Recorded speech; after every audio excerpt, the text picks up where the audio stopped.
जय श्री कृष्ण प्रिय भाई बहनों, एक बार फिर से हार्दिक अभिनंदन है आप सभी का spiritual and natural technical world की सच्ची कहानियों में। जब हम प्रभु के साथ किसी एक भाव से जुड़ जाते हैं, चाहे वह वात्सल्य का भाव हो, सखा का भाव हो या कोई अन्य, तो फिर प्रभु भी कभी हमें निराश नहीं करते। कुछ समय पूर्व की ही बात है, वात्सल्य भाव की एक बड़ी ही सुंदर घटना घटी। एक महिला जिनका नाम कान्हाबाई था, वह श्री कृष्ण के बाल रूप की भक्ति किया करती थी। उनके बारे में कहा जाता है कि जब वह श्री कृष्ण को पालने में झुलाती, तब वे स्वयं मूर्तिमान हो जाते और वह उनको जिस प्रकार एक छोटे बालक को झुलाया जाता है, वैसे ही झुलाने लगती। समय बीतता गया और होते होते श्री कृष्ण उसको बिल्कुल अपनी माता की तरह ही आनंद देने लगे। वे अब हर समय उस महिला के सामने प्रकट रहते थे। वे कभी उसको खाने के लिए कुछ बनाने के लिए बोलते, तो कभी कुछ और कार्य करने के लिए कहते, तथा वह भक्तिमती महिला सदा उनकी इच्छा के अनुरूप ही कार्य करने में लगी रहती थी। उसे बहुत आनंद आता था उनके बताए हुए कार्यों को करने में। एक बार की बात है, वह भगवान को शयन करा के किसी उत्सव में चली गई। अब किसी कारणवश वहां से वापस आने में रात्रि का समय अधिक हो गया और वह तब तक वापस ना आ सकी जब तक कि वह शयन कर रहे थे। जब उनकी आंख खुली, उन्होंने देखा, स्वयं को अकेला पाया।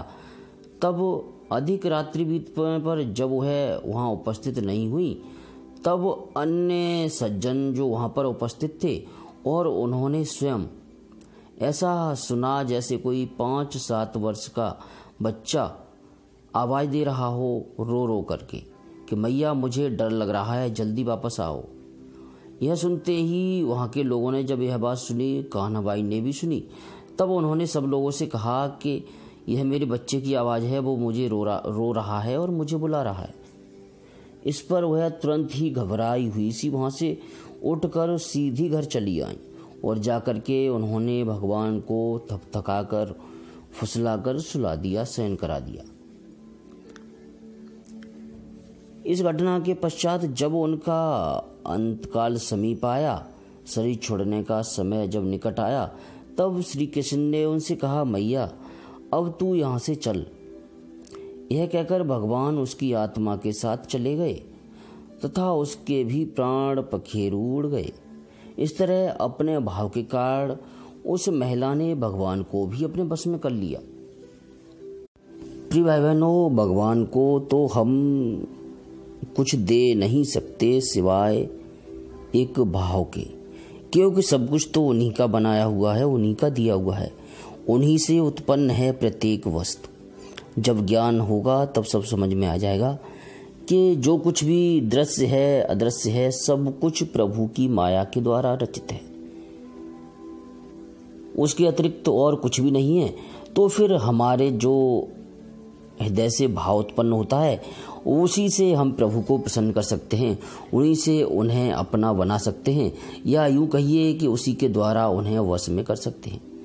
अन्यथा इस जगत में ऐसा कुछ भी नहीं है जिसे दे करके आप उनको अपना बना सको। यह तो वही बात हो गई जैसे कि एक हलवाई को आप मिठाई भेंट करने जा रहे हो या मिठाई से उसे प्रसन्न करने जा रहे हो। तो जब सब कुछ उन्हीं का बनाया हुआ है, फिर हम पैसे चढ़ाने से या अन्य कोई वस्तु अर्पित करने से भला उनको कैसे प्रसन्न कर सकते हैं। हाँ, एक भाव हमारे अंदर जो हृदय से भाव जागृत होता है, यदि वह भाव हम दे सकते हैं तो उसके द्वारा अवश्य ही उन्हें प्रसन्न किया जा सकता है। अब आप अपने स्वयं के विवेक से यह बात सोचिए कि जब दो प्रेमी युगल एक दूसरे को प्रेम करते हैं, तब वह एक दूसरे के लिए कितना डेडिकेट हो जाते हैं, कितना समर्पित हो जाते हैं। तब जब कहते हैं ना कि लव इज ब्लाइंड, वो जो अंधापन होता है प्यार के जैसा, वही प्यार यदि प्रभु के साथ हो जाए, उसी भाव के साथ, तो निश्चित ही प्रभु की प्राप्ति हो जाएगी, उनका दर्शन निश्चित ही हो जाएगा। बस वह भाव होना चाहिए। वह भाव यूं नहीं हो पाता कि हम इन भौतिकवादी वस्तुओं पर ही विश्वास करते हैं। जो कुछ हमें दिख रहा है उसी पर विश्वास करते हैं। शास्त्रों में भगवान ने मनुष्य के कल्याण के लिए जो कुछ लिखा हुआ है उसे हम पढ़ना नहीं चाहते, उस पर हम विश्वास नहीं करना चाहते। और जब तक हम ऐसा नहीं करेंगे तब तक उन परमपिता परमेश्वर को जो जिनके कारण से हम उत्पन्न हुए हैं, हम वहाँ तक नहीं पहुँच सकते और हम सदा भटकते रहेंगे। इसलिए उस बात को सोच करके देखिए कि जब हम उससे अलग हो जाएंगे, जो हमारा तत्व है उससे अलग होकर के जब हमें भटकना पड़ेगा तब क्या होगा। अभी तो सब अपने भौतिकवादी संसार में डूबे हुए हैं, कोई कुछ समझना नहीं चाहता, कोई कुछ देखना नहीं चाहता। मैं आपसे फिर भी विनती करता हूँ कि अपने आप को समझने की कोशिश कीजिए। समस्त कर्तव्यों का पालन करते हुए प्रभु का स्मरण ध्यान करते रहिए और यदि हो सके तो वह भाव अपने अंदर बनाइए। जिस भाव से देखिए, यदि आप किसी के साथ प्रेम करते हैं तो जो स्त्री या पुरुष होता है उसे भी तो भगवान ने ही बनाया है। तो जब वो उसकी रचना इतनी सुंदर है तो फिर प्रभु जिसने उन्हें बनाया है वो कैसे होंगे। इस बात को सोच करके, इस बात को स्मरण करके ही देखिए, तब आपको यह ज्ञान हो जाएगा, यह बात आपके विवेक में आ जाएगी, तब आप इस मोह से बच सकते हैं। प्यार कीजिए, कर्तव्य पूरा कीजिए, उसके लिए मना नहीं, परंतु जो सर्वप्रथम है, जिसे प्रायोरिटी देनी चाहिए, प्राथमिकता देनी चाहिए, वहाँ तक तो हमें जाना चाहिए। क्योंकि जीवन का जो परम उद्देश्य शास्त्रों में बताया गया है वह ईश्वर की प्राप्ति ही है। जन्म ही इसी कारण से हुआ है, इसी हेतु से हुआ है। यदि यह वीडियो आपको अच्छा लगा हो तो इसे लाइक और शेयर अवश्य कीजिएगा तथा कमेंट करके मुझे अवश्य बताइएगा।